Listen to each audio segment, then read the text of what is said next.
Welcome back to another episode of Beyond Organized.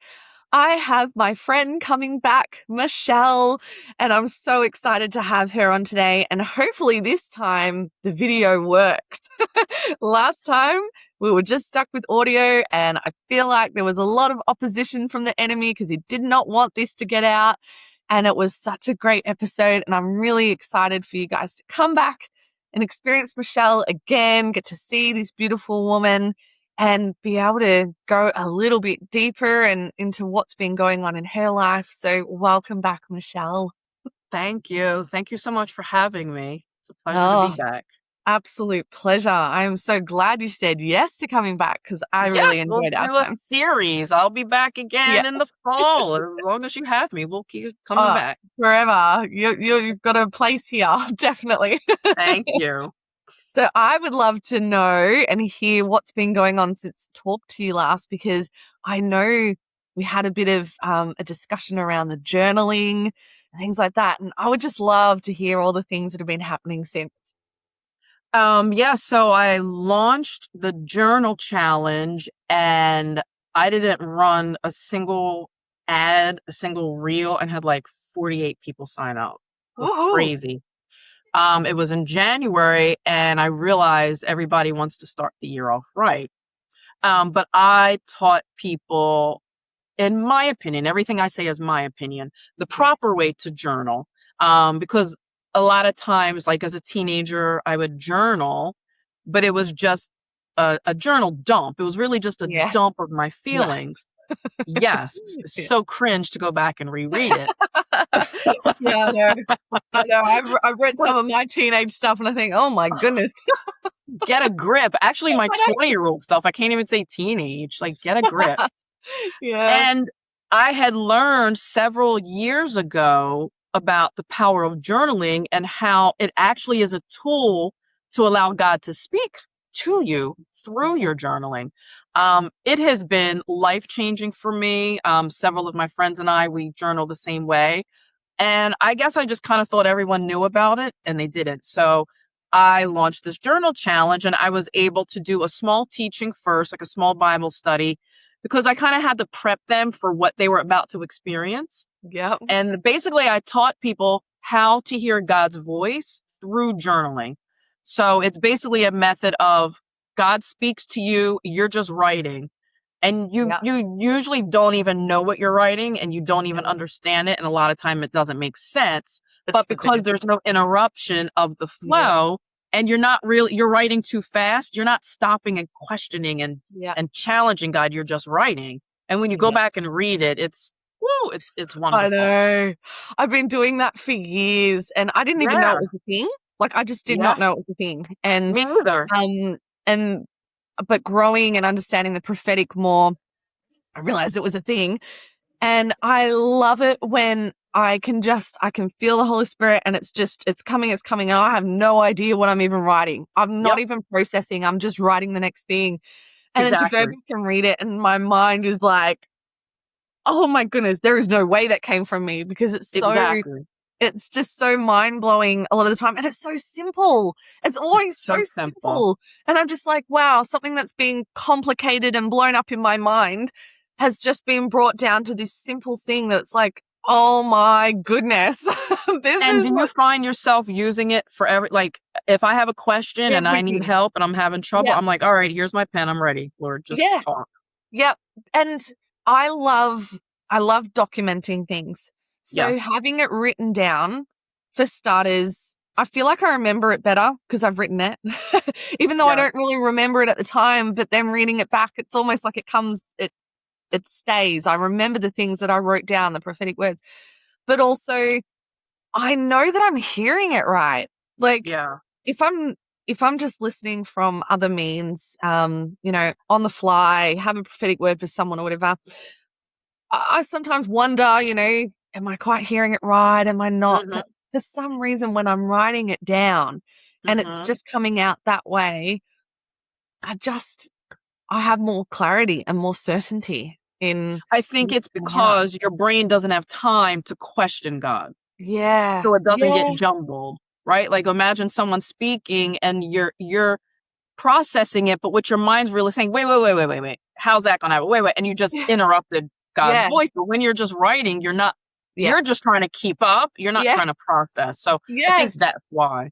Yeah. I love that. And the part you said about documenting is so key, because when I started off online. I have a cleaning company. I'm very successful in my opinion.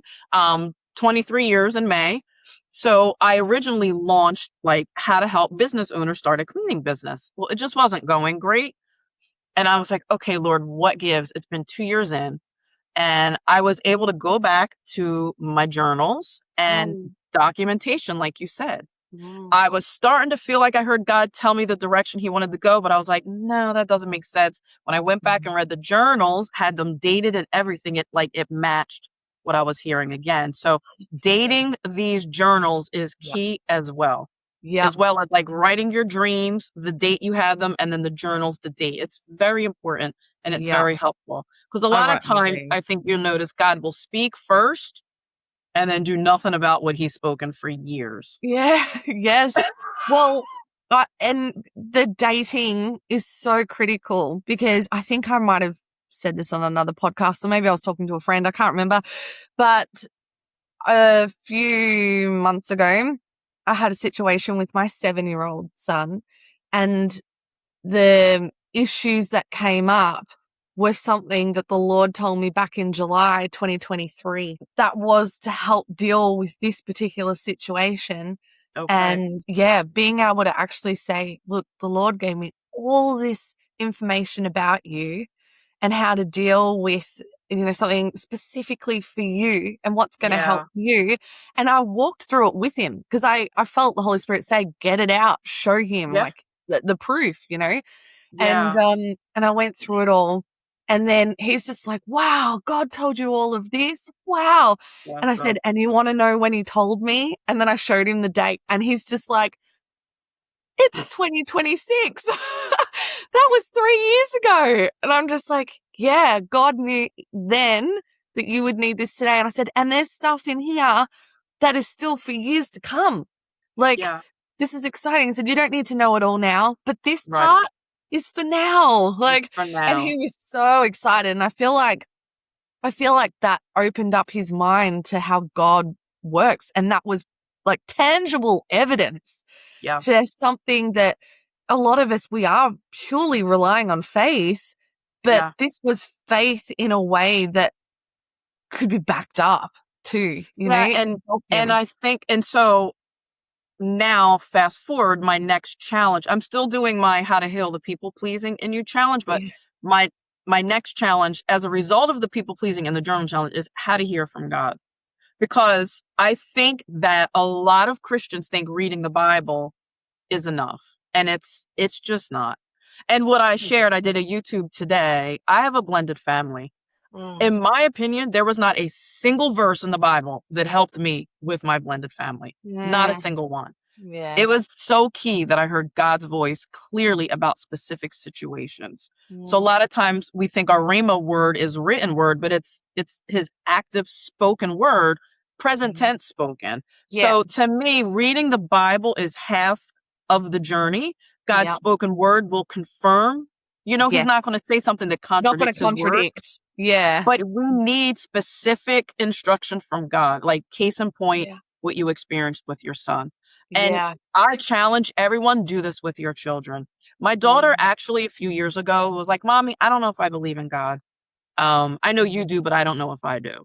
And because I've grown so much in my journey, before I would have been like, oh, no, you have to believe, you have to, the ABCs of salvation or you're going to hell. Yeah. I just said, that's okay. It's okay. You're allowed to question God's existence. I want you to know that God exists for yourself. Yeah. So we did come like a year and a half later. She was kind of in crisis. And I was like, hey, why don't we go take a walk and let's see if we can hear from God about this. And sure enough, of course, I'm like, God, please let her hear your voice. Please, please, please. She did. She was 9 years old. Heard him so clearly for her. And she knows now. You can't tell her God isn't real. Yeah. And so it's so important that you involve your children in this. And I will tell you, I've been starting to feel like a failed Christian mom. We grew up in church. every time the doors were open. Every time. Yeah. I'm not that, because I watched that it didn't really help. It didn't help the people that I grew up with in church 24/7. And I'm not talking against it. I'm just saying we have a very busy family. My son's special needs. I can't drag him out to church on weeknights. Like, he has to be very regimented schedule. I was starting to feel a lot of guilt. Like, I don't think I'm raising them the way that a Christian mom is supposed to raise them.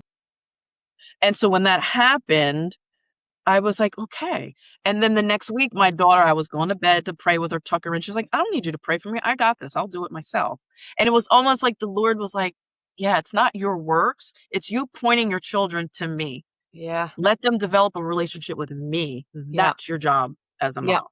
Yeah, because by the time they are grown up and out on their own or living their own lives, all of that, you want them to be grounded in their relationship with God, and it's their own relationship with God, not through your relationship with God. And it does start as young as possible, really. Yeah. But it's okay if, you know, if you've got teenagers and you're only starting now, or you've even got adult children to a degree that are still living at home but still under your influence, it's never too late to start. But if you have got young children, great time to start. Yeah.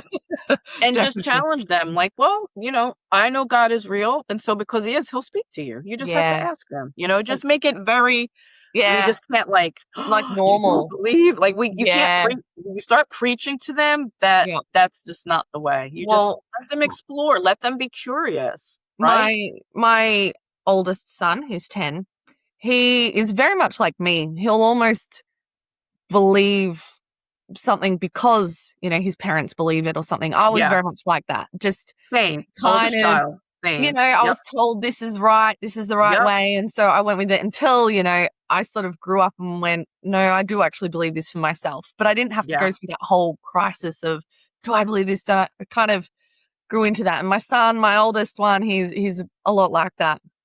And he still asks good questions, but he's kind of already like, yep, this is the right way. My second, the one that I was talking about before. That I was talking about. That was my second. Mm-hmm. My second, the one that I was talking about before, that I showed him the date and everything.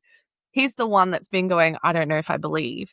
And all these little things. And I'm just like, no, you have to believe. Or anything. I'm like, I get it. You've got to go through your own journey. I wasn't quite expecting it at 7, but that's okay. Seriously.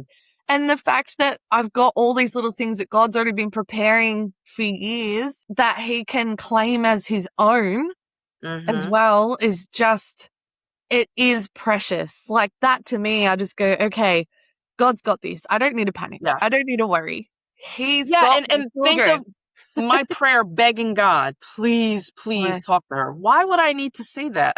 That's his child. Of course he's going to talk to her. It's the fear coming through. 100% fear. When I work with clients, I'm doing the same thing. I'm like, okay, God, please. But it's like, well, duh, he's going to. He wants to speak to them. Anyone that comes to him and seeks him, he's ready to talk. He's always ready to talk. He also gave us our children for a reason, right? And he put them in our family for a reason. And so I think when we can grow and nurture alongside with them and help them grow and take that pressure off and let it just be an organic relationship, then it is more likely to become something. But you see it time and time again when parents are forcing their kids to go to church and you have to go. And as soon as they're old enough to make their own decision, they're like, I'm out of here. I went to Christian school and a Christian college, and I love my Christian college because they didn't force you to go to church. You were not required to go to chapels. It was all student-led, and the people who were there, you knew were on fire for the Lord. So because of that, we had a kind of rambunctious group of people. They all came from Christian homes. I would say half of them became potheads in campus at my Christian school because of the same structured, you do this, you do this, you do this. Then they get to a Christian environment where you're not required to do anything, and then all this experimentation started. Ironically, I would say almost all of them are back like church leaders. And so it's like they needed to go through that phase. But I just think it's key if you can develop it for yourself at a younger age, it just kind of sticks more than, well, my parents told me this and this is what we did. Yeah. So now that I'm on my own, I'll do what I want to do. Look, as much as this is working for us and our kids, every child out there is different. And it's not a sign of failure if you have got grown-up kids that have walked away from the Lord. Yeah. Maybe you do reflect and go, oh, wow, I really could have gone about that differently. There's grace. God's grace does cover you too and covers your children. And it does say in the Bible, train a child in the way he should go, and when he's old, he won't depart from it. Yeah. They might have walked away for a season, and this may be the season they're in, but the Lord still has them. Yeah. You know, and he's not going to give up on them as long as they've got breath. They're his, you know, and I think we view God, I don't know about you, but I viewed God as this, like, you follow the rules, God rewards you, you know, I'm a sinner saved by grace, holiness, like that. I think we make God harsher than he is. Yeah. Like, like, they're his children. Right, like, and I didn't understand this until I became a mom. And I'm like, I love my kids so much it hurts. Yeah. There's no way I would damn them because of, you know, they did something wrong or so I think his grace is so much more than we realize for us. Yeah. Yeah. And we can trust in that. Like, God, this is your child. I know they may be acting up. I had a brother. My brother passed away very young. He had drug addiction, unfortunately. And ironically, he was my strongest Christian brother. Like, he loved the Lord. He had prophetic word over him. Like, when he died, we were shocked because of all the word that he had over him. But he struggled. He struggled a lot with it. I don't doubt for 1 minute that boy is in heaven, leading praise and worship. Like, I don't doubt for a minute. So even though he struggled and he struggled physically and in the earth, but he didn't struggle in his heart, right? Yeah. Like, he knew the Lord, he loved the Lord. Yeah. And that was enough. Like, and God, honestly, God knew, like, he can't handle much more. Right. Yeah. So even in that, if you have a child that has lost their way, you don't know how their heart is. Yeah. I know my brother's heart was for the Lord. He just really, really struggled with addiction. Yeah. Well, it does also say in the Bible that there are going to be people there that we're surprised by. We might 100%. Be surprised to see. And I think that verse was also written in a way for people that have grown up rather religious. And it is that, you know, right or wrong, you're either good or bad, and it's all these other things. And, you know, part of that society might have said, well, your brother, he was bad. He did the wrong thing. Drugs bad. Yep. And mark him in that category. Therefore, goes to hell. It's like, that's not how God works at all. And thank God for that. Thank God for that. We are all fallen short. And sometimes our short, you know, comings and that are more public and more outwardly than others. Yeah. But just because someone is struggling with drugs or addiction in any sense, maybe even gluttony, really. Yeah. I've struggled with that in the past. Yeah, same. It's like, just because of that doesn't mean that that's worse than the person that's watching porn in secret that nobody knows about. That's damaging too. You know, everyone has their thing that they are working through and going through. Yeah. And by the grace of God, we can overcome them and we can work through them. But there's still more things to work through and get better and level up and level up. And it's that's just when you think you're done. So one of the big things that I think people have trouble hearing from God is because of struggles, like what you just mentioned, porn addiction, drugs, drinking, sex, you name it. There's a lot of struggles. And this is something that I really wish I knew this more when my brother was alive, because I definitely was more of the judgy. Maybe. I think I was judgy now. With how I've changed, I think I was judgy. Judgy. I was judgy. Yeah. But now I'm like, the reason that people have trouble hearing from God is because they run from God when they're having the struggle. And if one thing I learned is that in the middle of your struggle, bring that to God. Don't run and hide from him. You just bring that to him. When I finally had that moment, I was struggling really bad with something. And I was like, you know what, God? Yeah, I did it. I did. But I'm not going to not pray to you. I'm going to pray to you anyway. I don't care. Yeah. And I did. And like this light just came, and I stopped struggling that day, that very day. I didn't even ask God to heal my struggle. I was just like, I am not going to run and hide from you today. I need to talk to you about this. Yeah. And it was like, you bring it to him, and then the Lord spoke to me about the struggle and helped me with it. Like overnight, literally overnight. And I know not every struggle is the same. So I'm not saying if my brother ran to the Lord, like he would have not become a dragon. I don't know. But all I know is that a lot of times our shame is what keeps us from hearing God's voice. Oh, but if we can recall, the only sin that Adam could have committed was eating of the tree. And that's what he did. And he ran and hid from God. And God chased him down. And he wasn't, where are you, Adam? He wasn't trying to get him to see what he did. He was like, what's happened? Like, you have separated from me and I know it. So God's always chasing after us. He's always speaking. So if we're having trouble hearing from him, or if we think he doesn't talk to us, sometimes we need to check and say, do you have shame? I really like your approach to things too, because I feel like with helping women with the journaling and being able to hear from God and everything, that's a skill that once you learn how to navigate all of that, you can't unlearn. Like that, you've always got a channel then that is efficient for, it doesn't maybe work for everyone, but it does work for a lot of people. And it's a way that the Lord can speak to you that you know is him speaking to you and that you can move through. And once you know it, you can't unknow it. But I think what was important in the challenge, I did like a 15-minute devotional, is I had to break down the lies that I know they would hear as they were journaling. So one, I had to break down the lie that God won't speak to you because you haven't gotten up at 5 a.m. and prayed, and you haven't read your Bible in 4 weeks. You know what I mean? You haven't gone to church. I had to dispel those things. Like, no, God wants to speak to you. He chased after Adam right after he disobeyed him in the one thing he asked him not to do. Second, you have to know what God's voice sounds like. A lot of us are I always was listening for an audible voice, like the story in Samuel. I'm like, no, it's not a voice. It's a thought the thought that comes to your head. That's how you hear from God. And there's many ways to hear from God, but I think people are trying too hard to hear this voice. So I had to teach them what his voice can sound like. And then you also have to teach them what the enemy's voice sounds like. So you know not to get into agreement with that. You know when it's God. When you're like, what? No. Especially when I'm working with clients, I can always tell when they heard from God. I can always tell when they heard from God, their face.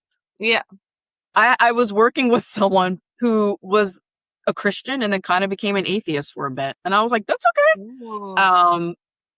In the session, God told her that she was going to be a pastor's wife. So she was like, I was like, what? That was God. What happened? What did they say? She goes, no. I was like, that was God. That wasn't the enemy. Like, you wouldn't think of that. You're still transitioning back into, I know that God's real and have a relationship with him. So that's another way you know it's God. It's like, no, that's too big. When you weigh it up against the word, which is our resource and, to be able to weigh things up with being truth, when you know it fits with what the word would say, then that's also a pretty good indication. If it contradicts what the word says, then you're probably listening to the other guy. So that's another thing. Because I had one lady that just said, well, how do you know when you're hearing from God or when you're hearing from the enemy? Because all my life I've been told I'm too much of this, I'm too much of that, and, all these negative things. And I'm just like, well, does the word say that you are too much? No, it says you are fearfully and wonderfully made. You are created in his image. Like all these things, it doesn't say anywhere that you are too much of anything. You are exactly who he created you to be. So do you think that what you are hearing is from the Lord or from the enemy? And then she goes, oh, so that's not God. And I was like, no, that's not God. She goes, but all my family are telling me that too. And I'm like, well, they're not speaking life over you. Right. So it's really having to break that down. But it is sad when you get someone in your circle that all their support group is actually not lifting them up and speaking life to them.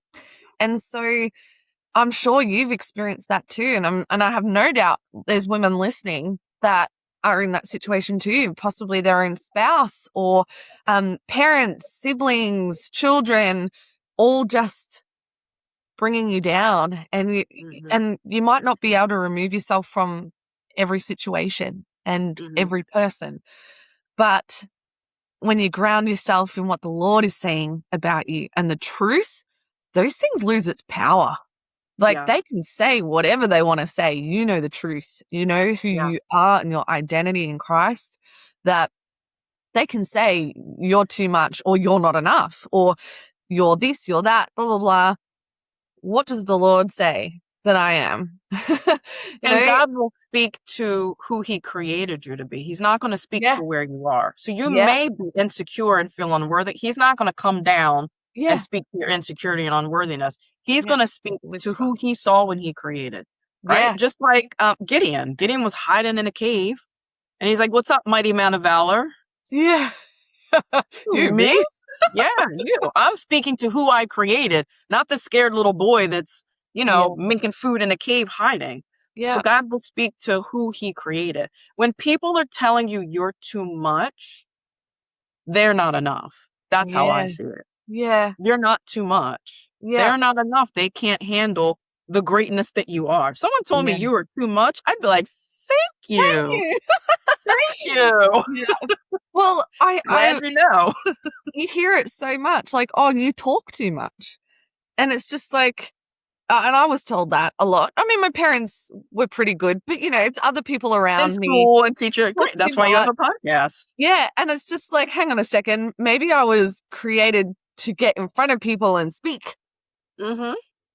Look at the things that you have perhaps seen as a negative because other people have told you it's a negative to bring you down to their level, for starters. But look at those things and go, well, hang on.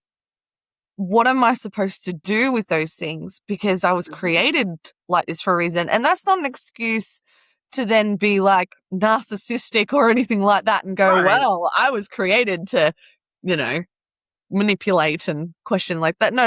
We're talking good qualities here. But it's like questioning those things and go, hang on, am I actually living in the purpose that God created me for? If not, what do I need to do to start moving into that direction? And I know you help facilitate that and I help facilitate that. Yeah. I think it's okay to go to someone and ask for help, in this kind of area too. That's why you've got pastors and all that as well. So yeah. And there's a lot of basic fundamentals that a lot of people don't know and don't understand. And what I try to help the women that come to me is let's fix the foundation. Let's fix your foundation and build from there. When you fix their foundation of their belief, their core values, help them heal from trauma that's happened as a kid. And I help with small trauma, not large trauma. They start to hear differently. Once they know who they are, who God created them, what their identity is, they get to the root of people pleasing. It helps. They just start to hear from God differently. They start to see, oh, when people say I'm too much, they just mean they can't handle me. And that's a good thing, but fixing their foundation is key to being able to process what you hear from other people in a different way. And not let it affect you and stop you from being who God needs you to be. Because once you hear from God who he declared and who he said, and you get rid of the insecurity and the unworthiness, there's nothing anyone can say to you. I mean, I've had racist comments said to me so many times that I literally laugh it off. It just like you were, whatever, you're so lost. But that would have hurt me like years ago. But it's like, no, I know who I am. You can say what you want. Yeah. I'm not fazed by you. You can make fun of my Christianity all you want. I'm not fazed by you. Yeah. But that comes from a lot of root work that I did to be able to have that confidence. When God Almighty is speaking to little old me, there's just a level, you walk around with your chest out. Yeah. Well, and that is what we want all women to do, right? I think a lot of us, though, when we start and we are starting to move into our calling, whether that's in business or motherhood, whatever it is, there is that part that you're like, who? Me? But I'm just me. I can't do that. I'm not good enough. And all those voices go through. And I mean, how many people in the Bible said the same thing? I mean, Moses, for goodness All of sake. them. It's the same thing. It's just like, are you willing? Are you being obedient? If you're doing the right things and you've set yourself up right and you're starting to step out and just trust that God's got you because he's given you the first step. He just wants you to take the first step. Don't worry about all the other steps, which is hard for someone like me. But it's just trusting and doing that. Then you can't possibly fail. You can't go wrong. Your character is going to grow stronger. Who you are and what you do and your impact on the world that God has given you, you can't go wrong. You just can't go wrong. There's no such thing as failing. Not at all. And I think what's important is when you hear from God and he tells you and you have trouble believing that, in the Bible, every time that happened, God edified them. He kept encouraging them. I would say that's the time where you go back, okay, God, why am I having trouble believing what you just said? Like, let's break that down. Sometimes you can't force yourself to believe it. You can take a step and in faith, but you're still not believing it. Ask God, why am I having trouble believing what you just said about me? If I know you can't lie and I know that you know my future, what is it in me that can't accept that I am whatever it is that you called me? Yeah. And start working from there and let God peel the layers back of the insecurity, the shame, the unworthiness, and let him heal that. Then when he starts speaking, you're going to jump. You're like, oh, I got this now. Yeah, definitely. And I know that a big part of what the Lord's worked on in me this year is control. And I mean, my whole business is around organizing and stuff. And even through the process of getting to this, it was like understanding that balance. But there was still a part of me that was trying to control the outcome of a lot of things, whether it's my business, my kids, finances, whatever. And so this year, even the Lord has been working huge on me and in truly, truly experiencing and understanding surrender. And it's just freeing. It's hard to begin with because there is that resistance, but once you know that's the thing you need to work on, you work on it. And and when you hit the next level, like I thought I surrendered that part and here we are this year. Yeah.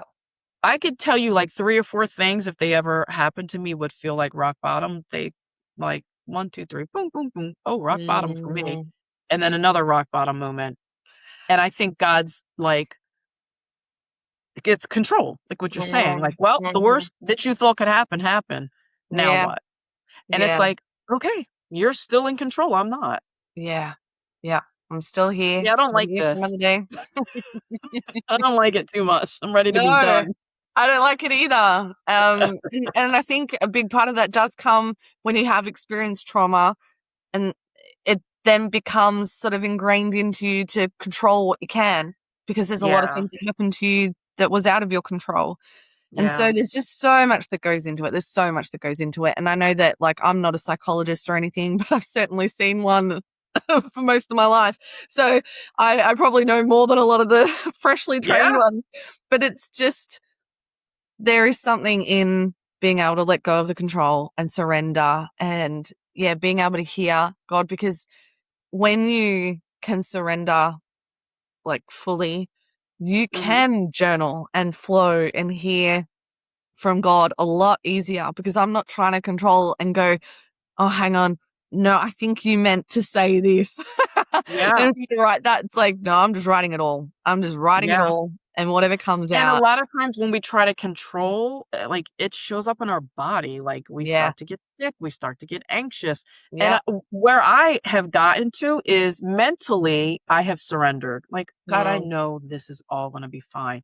But then I'll start to get like an ulcer. And I'm like, well, that's not fair. I've surrendered. But I realize when my body's absorbing the stress. So I haven't fully surrendered. So now I'm working on that body part of fully surrendering to God because I am not meant to carry any ounce of this stress. Yeah. And if that's the lesson that I need to learn, okay, I'm going to learn it. I hope I learn it right because I really want to get out of this stage in my life. Yeah. Yep. I'm I ready to hear reap you. the harvest. What's interesting is I had so many goals for myself, and I've just like, okay, God, no goals. Yeah. Like, I'm a bit like that too at the moment. I'm like, okay, I'm just going to do what it is you tell me to do. And I'm not going to right, set these targets or correct, whatever. And it's not that I don't correct. have any or that I'm just going to Yeah, not do anything. I am just going to go, okay, what's the next step? I'm just going to focus on the next step, which goes yeah, completely against my character and what's been ingrained, but it's reshaping my character and I'm becoming right. the next level, of me.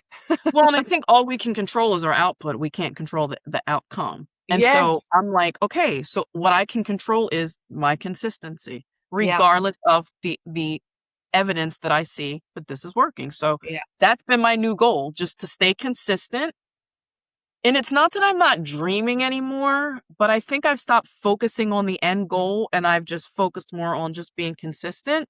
Yeah. And I don't know, I hope it's not like, "Oh, I'm just hopeless now." I don't think it is because there's still Yeah. an expectation, but my Yeah. expectation is, "All right, God, you'll give me what you're gonna give me. I'm just not expecting X, Y, and Z anymore. Yeah. I'll Yeah. just let you bless me with what you think is a blessing for me, because you Yeah. know better than me." Amen. Yep. Whew, I'm in Jesus. the very similar, very similar stage. As much as we could keep talking for another 3 hours easily, Yes. I am to wrap it up here. So again, if someone wants to get in touch with you, wants to maybe learn more about how to hear from God and journaling the way that you teach Yeah. it, what's the best way to find you? The best way is to go to my Instagram, Michelle Moragne-Morris, and I have all the links. I have free downloadables that can help with people pleasing. I have downloadables about hearing God's voice. I have a wait list for the next workshop. And then you can also find my YouTube channel. It's the same name. It's just Perfect. easier to go to Instagram. I'll, Everything's I'll linked make in sure there. all the links are in the show notes to make it nice and easy. But thank you so much again for your time, Michelle. I always Yes, love of our course. conversations. I can't wait to do this again. Yeah, can't wait for the next one. Yes. Thank you. Thank you.